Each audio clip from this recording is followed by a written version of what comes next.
2020 Covid டைமில் லிட்ரலாக வந்து லைஃப் சர்வை பண்ணுறதுக்கே ஈவன் சாப்பிட்றதுக்கே ரொம்ப சிரமமான சூழல்.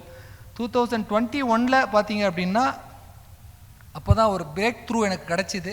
என்னுடைய ஃப்ரெண்டு ஒருத்தர் மூலமாக என்னுடைய மென்டர் சத்யநாராயண் சாரை வந்து நான் மீட் பண்ணேன். ஸோ அவர் வந்து பார்த்தீங்கன்னா ஃபஸ்ட்டு போகும்போது இங்கிலீஷ் பேச தெரியாது, அவர் சொல்கிற எனக்கு இங்கிலீஷ் புரியாது, அவருக்கு தமிழ் தெரியாது, பேபேன்னு முழிப்பேன் நான். என்னடா பண்ணுறதுன்னு சொல்லிட்டு பக்கத்தில் ஒரு டிரான்ஸ்லேட்டர் தான் ஒவ்வொரு தரையும் கூப்பிட்டு போகிற மாதிரி இருக்கும். ஸோ ஃபஸ்ட்டு ஒரு வருஷம் வந்து எனக்கு ஒரு மென்டர்ஷிப் கொடுத்தாரு. அதுக்கப்புறம் தான் எல்எம்ஐ கோர்ஸ்லேயே என்னை என்டர் பண்ண வச்சார்.